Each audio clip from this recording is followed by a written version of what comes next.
Hello, hello, hello. It's me. I'm back. Honestly, it's I thought we'd jump back on to Kwak TV from this morning because this morning we had a few technical difficulties, and I hope I aren't having them now because it looks like my internet's being a little bit slow. But we'll get there. We'll get there. We will persevere, people. So you are watching Kwak TV because why watch Kwak TV when you can watch Kwak TV? And this is the part two of part two. From Sheryl Andrews this morning because the internet this morning was just not being our friend. So if you are watching, make sure you jump into the comments and say hello. If you're watching this on replay, put hashtag replay. And honestly, it's going to be great. I'm going to dive straight in. Not going to do my normal spiel. Make sure you check out part one of part two from earlier because this is part two of part two. And hopefully the internet's going to be fine. So with no further ado, hello, Sheryl. If anyone's confused about where we are and what we're doing, don't worry. We'll just have a separate conversation today. Honestly, I love the fact you're laughing at this. It's like it's part two of part two to get Sheryl on the show. It's 2A and 2B. yeah. We'll go with that. But thank you for making sure that you could get this in for today because obviously the reason why in particular was the topical conversation, which we was just diving into this morning as your internet kind of just went and just stopped. So, Sheryl, our topical conversation for today that we was going to dive into, remind us what it is again. The courage to change.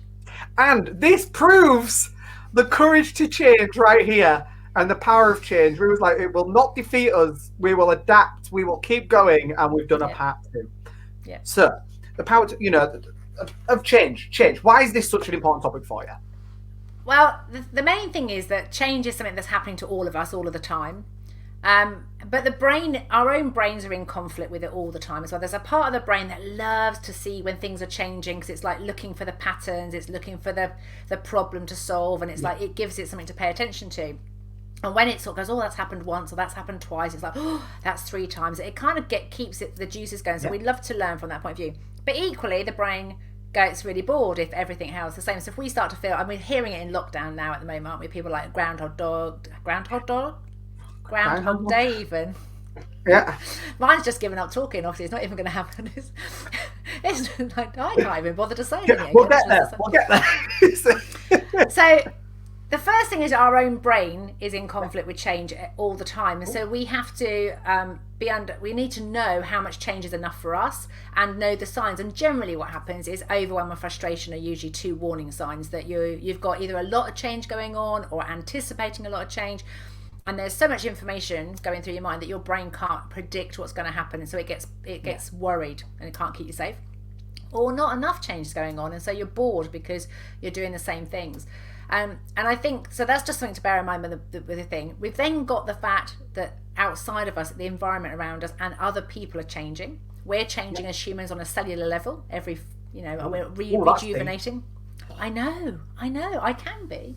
But, even like, I just asked you how old you were, but like if I know I'm 50 this year, and I said my mum passed away at 63 and my husband dad passed away at 60, and it's kind of those changes you sort of go, it makes you kind of realize that we might only have 10 years, and it's like that's quite a short period of time now that I'm 50. When I was younger it felt like a long time. So I think before you move past that point, sorry, it's one of the things that I ended up doing out of curiosity, and I saw an advert for a product, and what this product was, it showed you a coloured chart of how many weeks you've lived, and at the end of it, where the rest of them are empty, is the average amount of weeks someone will live. And it was based on an 80-year life, and I believe it's like 4,132 weeks that the average person will live. And I was like, right, well, I'm only 25. Let's see how many weeks I've lived. And it was like 1,000 and something. That puts it in such a different perspective because, like I say every morning, I'm like, God, it's Wednesday already. How have we got to Wednesday? So on the note of like change on that front, looking at the weeks, now every week, and it sounds really, really corny and cheesy, but for me, I go, what have I done this week to make this week count for me? Not in general, not for the bit. What have I done this week to make this week count for me? And it could be anything going. I went on that walk that I've been saying I'd go on. I've baked that bread that I've been saying I'd bake. Yeah. So on the note of change in that kind of sense, honestly, massive for me, massive. And that was a massive eye-opener. And I think it's important because we have that saying, time seems to be speeding up as you get older, or it's really going really slow. And so somebody said to me once, the younger that you are, it's the fact that when you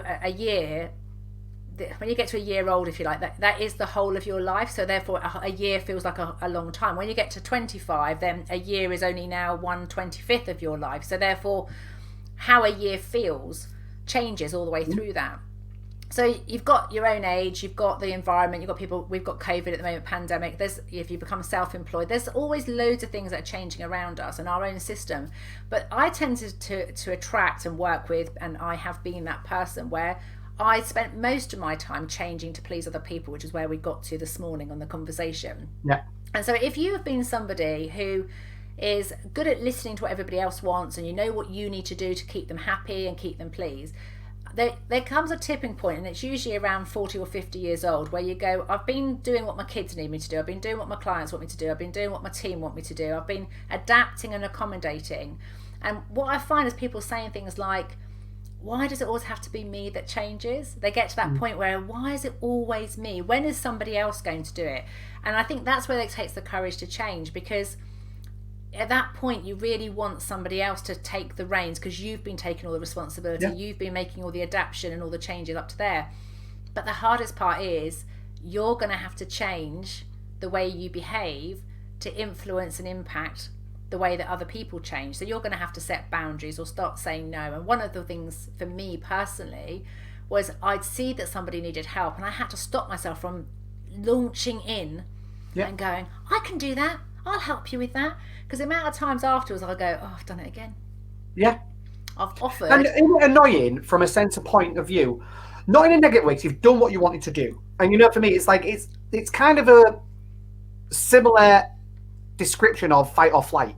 When you see these people where you can help them, you're like, I can and I will, or should I? And it's like kind of that other thing. But for me, when I do it, you've helped them and it's great. You've done what you wanted. But when you get that feeling afterwards going, oh, you did it again. I more get that when I've helped someone, but then they've done nothing with the help that I gave them.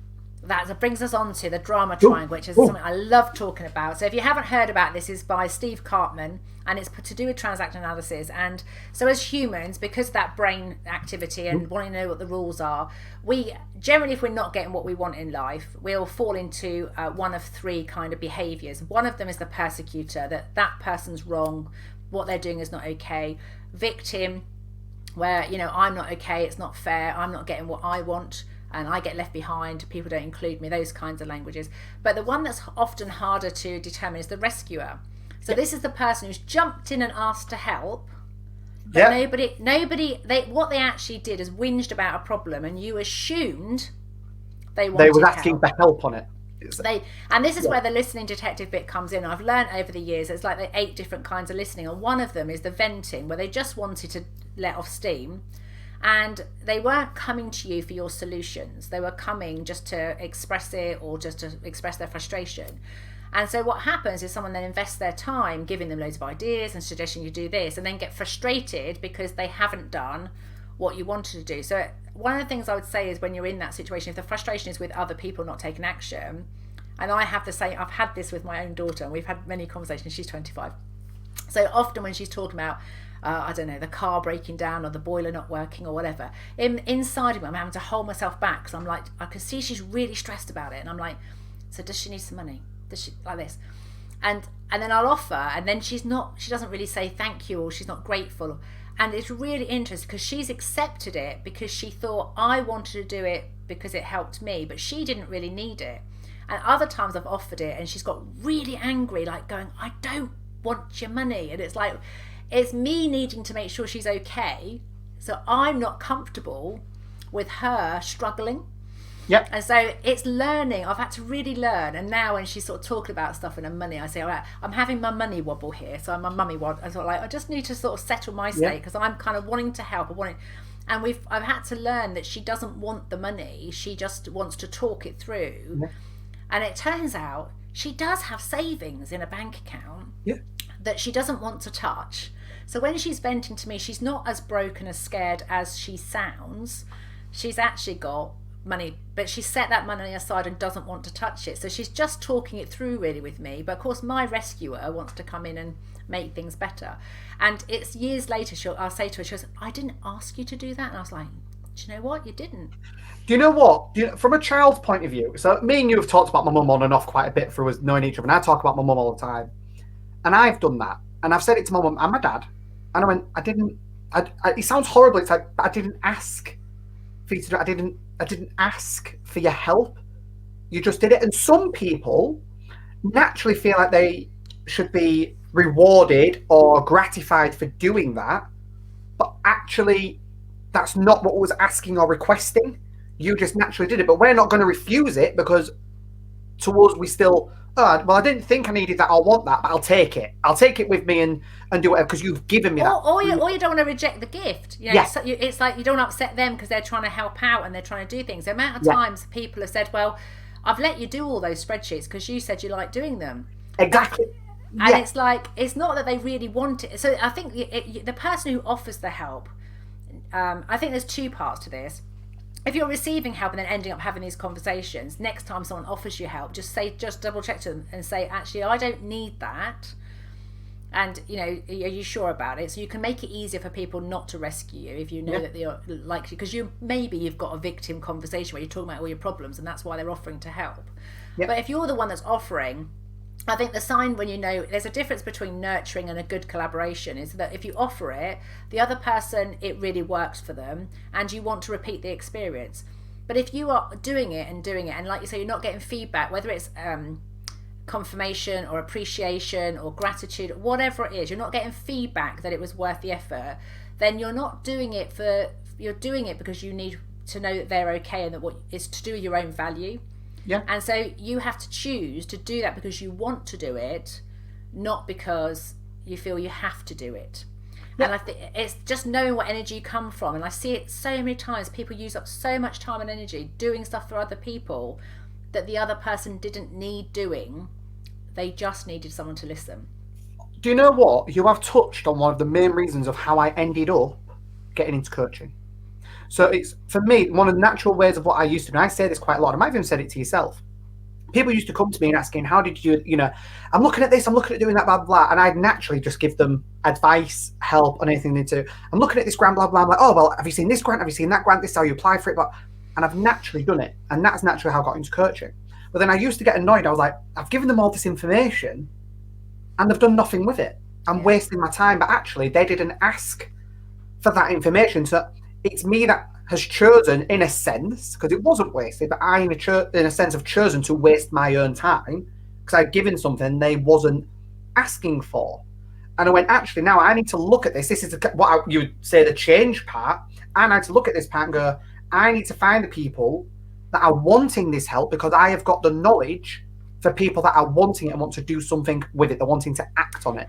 And I think that's where I would define the difference. So a coach, if you take the literal sense, if you take it's the extreme form of coaching, which is what I would say that I do, but I'm conscious when I change roles, is coaching is you ask questions that empowers the other person to find the answers from within them. So you're reflecting back so they start to realise what they know, discover what they already know, that they didn't know they knew. It's within them already. When we switch and we start saying, what about this, and we're giving suggestions, we're now in a mentor role. We're now mentoring them. We're giving them some stuff. And what I see lots of people forgetting to do is once they've given the ideas, stopping and going, okay, so what I've all said, what are you drawn to try? What do you want to have a go at? And if you don't ask questions, it's like it's just like loads of information's coming at them. People are delivering the information without knowing how the other person listens, without how they need to learn. So if you're auditory with all your ideas, but they need to see it, or they need to do it for it to make sense, you're going to spend all that time talking to them or at them, and very little will stick unless that person is self-aware enough to be able to just keep listening to everything, and then that little light bulb moment, they go, yeah, and then they'll run with your ideas. Yeah. But I this think is how I work, literally. Yeah. But I know, Callum, if I was going to sit down with you and I go, right, I've got this problem, I need to know about Twitter, I am going to have a recorder on and I'm going to have a notepad and you're going to go blah, blah, blah, blah, blah, blah. Yeah. And then later, I will have to go back through, put the pause button on. I've made my throat sore doing that. I'm going to have to go back and do it on. And I record. I get my clients to record. I say, because once you tell me what would I do, and I start going into my flow, I'm just talking from the heart. I'm not really editing. I don't know what's coming out, and I can't always repeat it. Yeah. Because it's just a creative flow.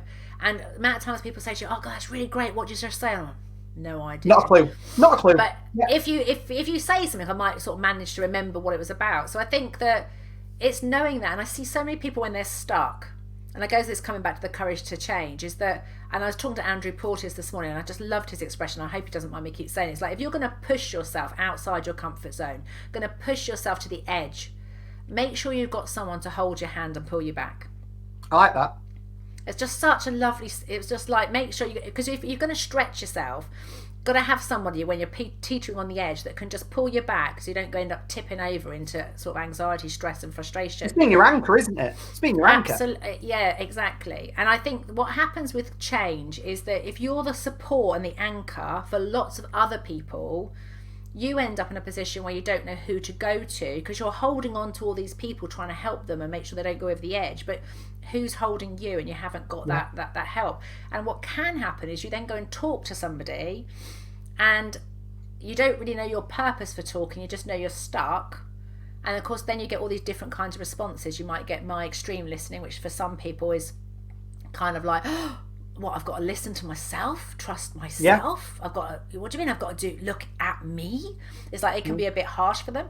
And other people at the end of the spectrum, you just literally go there with a problem, and they're, without them asking any questions, they'll tell you a whole load of things you can do, because they're just ideas people.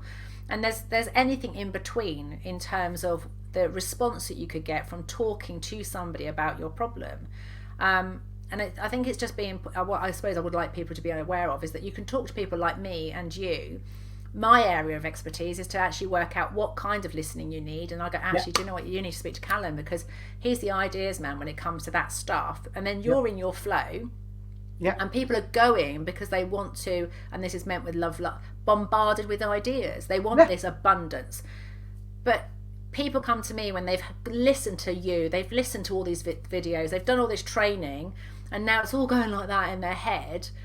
And they need to slow things down and actually listen to themselves and go, actually, now I've heard all that, what am I going to do with the information? Yeah. And it's hard. Yeah, it really, really is. And you know what? I like I said, I touch on my mum quite a lot. My mum works in a lot of, she's actually a qualified life coach, and which I didn't realise until I asked her. She used to say to me and my siblings when we go to her with something, you know, also touching on what you're like with your daughter, she'd go, right, what, before you start, what response do you want from this? Do you want advice? Do you want guidance? Do you just want me to listen, or do you want me to be your mum? Which one of them do you want? And I'd be like, I don't know, is there a fifth option? She'd be like, well, why don't you tell me? Then I'll tell you which one I think you need it. And we'll see which one you want with that. And I'm naturally like that with quite a lot of people now. And I you know, when they go, oh, Carl, I'm a bit stuck. And I go, right, you're saying you're stuck. What are you needing? What are you wanting from me right now before you even start? Yeah. And, you know, sometimes, as much as I can go off on a tangent and things, I can turn on that listening part and I go, you, right now, in another sense with how I am, you just need someone to just talk this, what you're going through at the moment, even if it's an idea block. Or so, you just need to talk to someone at it, and then you naturally answer your own problem. And I go, you answered that, don't you? You go, it's exactly that. And often they just need to have their thoughts, their experience, their emotion, their whatever's going on witnessed. And just having another human being that's holding it without judgment and having an acceptance of it can make a massive difference. And I think that bit about your mum, I mean, anyone who's a coach, who's a parent, I'm sure every child has gone, oh, for God's sake, don't do those coaching questions on us. Stop analysing me. Can't you just be a mother? Just be a normal mother. And of course, then I go, and what's normal mother then? And they go, oh, for God, you're asking more questions. It's like, then I have to try and guess what kind of mother they want me to be, because obviously there's a few models you can choose of motherhood, and I wasn't necessarily the best one. But I think the most important thing is, so the two things I could leave people with on the call is there's a clean setup model, which is, what do you want to get out of this time together? So if this conversation went the way you wanted to be, Then you have to ask, how do you need to be, or how do I need to be in that situation, and what resource or support do you need? The amount of times when I ask people what resource or support do you need, they don't know. So if you are knowing you need to change, and you're called to this one because it says courage for change, have a think about what's worked before for you. Because some people need the challenger. They're like, come on, don't be so useless, get on and do it. So sometimes my husband's really good at going, just buck up, Sheryl. And I go, oh yeah, I just need to buck up. I need to stop ranting about it. And you're good with your, slipper up your ass. That's, if you just want straight talking, then that's what works for you. But for other people, if someone's really nice to me, like really, really nice to me, if someone's really horrible, but I wasn't very good, but if they're really sort of, oh, you're really great, I can collapse. It's almost like, not so much now, but it would before. So you have to know what you need from other people. Then you have a go at doing it. And the most important bit afterwards, get feedback afterwards. Did it work? Because otherwise what happens, you go, I'll go and talk to Callum and he gave me loads of ideas. And if there isn't a feedback process to say, actually, this bit worked, that bit didn't, we don't adjust in the future. So of course, then you never really know. And so your mum might get the answer in that moment. But next time you want a mum, or next time you want guidance. And every time we open our chops, we often want something different, but we don't tell people before we start speaking. Yeah, and I ask a lot of people sometimes, when you ask them and go, a question I like to ask people is, how do you learn? How do you learn? Do you like someone, which ties into a lot of NLP, are you visual? Are you audible? How do you learn? Is it, is it repetition? How do you learn? And they go, well, I don't really know. And I go, okay, go back to when you used to sit exams. How did you learn when you did exams? And mine is repetition and being shown. I'm visual. And, I'm like, people show me and repetition, because I used to do repeat exams. And I say to them, and they go, oh, well, actually, I used to do this. And I go, right, well, my sister used to be like Post-it notes on the walls, but rhythm. She used to make poems for every little thing she had to learn for her history exam. Honestly, it was absolutely not. Oh, and I'm like, how did you used to learn? There's no wrong way. If you learn that way, that's how you learn. Let's see if we can work along that route. And they go, oh, well, I've not actually done that for years. And I'm like, well, because you used to do that and you got results for it, don't you think we should maybe re-look and revisit that way you used to learn? And they go, yeah. Like, and so many people don't know how they make sense of the world. They don't even, they've done learning and they've done working and they've done living, but they don't actually know how they're doing it. So without a shameless plug, that is, when you just talked about that, that's one of the first models we do in the Do, Delegate or Ditch Foundation course. No, don't shameless plug. Do it. well, I realise I don't actually tell people about the academy, but in the academy, we look at your sort of working at your best, learning at your best, living at your best. So, because there is some evidence out there, if you know 3 or more of your models, then you start to get an idea of your blueprint, how you do you, because you'll see things that repeat across the different models. But over the years of doing it with people, of course, someone describes it, and there's some people who've got a very independent model. Yep. So it's like the laptop, pen and paper, they're just studying on their own. Well, of course, if you are going to have to work with them as a coach, or in my case, work with them as a coach, either one-to-one in a group, if their preferred and default is to work independently, but now they're going to have to work collaboratively, then we also have to go, okay, so when you're learning at your best with somebody else, that's like what's happening. And so, and likewise, people who are really good at learning in groups often don't have a way of learning independently. So actually, as a coach, they don't know what to do with your information when you're not there. So because they've got to do the learning they don't know how to process it without having that sounding board and all the other stuff. So it's really important as humans that we understand how we make sense of the world and how unique and how different we all are, because we can often copy other people, but that isn't our model. We need to know ourselves well. Yeah. Exactly. Yeah. And when you've got those foundations, then you can actually start to think about, actually, how do I listen? How do I question the world? How do I process feedback? And that's what makes change so much easier, because change isn't easy on your own. And in fact, it's actually physically impossible to access some of the wisdom within us without the assistance of another human being feeding back either their opinions or our own information, because that's what sparks connection. It's like, when something doesn't make sense, or you just know, if you gave me an idea and I'm like, thanks Callum, that really helps, because I know I really don't want to do that. Yeah. Sometimes knowing what you don't want is what comes from the conversation. honestly, me and you sing from the same bloody hymn sheet. Absolutely. Right. And it's great. And actually, touching on the group scenario, once again, I talk, and I think it does time with the fact I'm 25, because when I think you're in your 20s, you refer a lot to school and things like that. You know, you go to people, oh, was so and so in your year at school. I think once you get to like 30, that to an extent stops, right? But to an extent. And then I say to people, all right, then, when you was in group activities at school, which person was you in that group? Was you the person that got given the pen to write it all down? Was you the person that was the loudest and came up with all the ideas? Was you the person that critiques and went, no, that idea won't work, this idea will? Or was you the person that was quiet and did your own little bit on the side, separate, and then everyone was like, oh, is that your participation? Or was you the person that complete and utterly just shut yourself off from the group and just sat at the back doing nothing? Which one of them, because that's categorically mainly all the people in a group scenario, which one was you? And a lot of the time I love it when I get, in particular, the person goes, I critique the other person. And I'm like, but why did you critique them? Was it because you wasn't in control? And they're like, well, maybe. And I'm like, right, let's start on that point.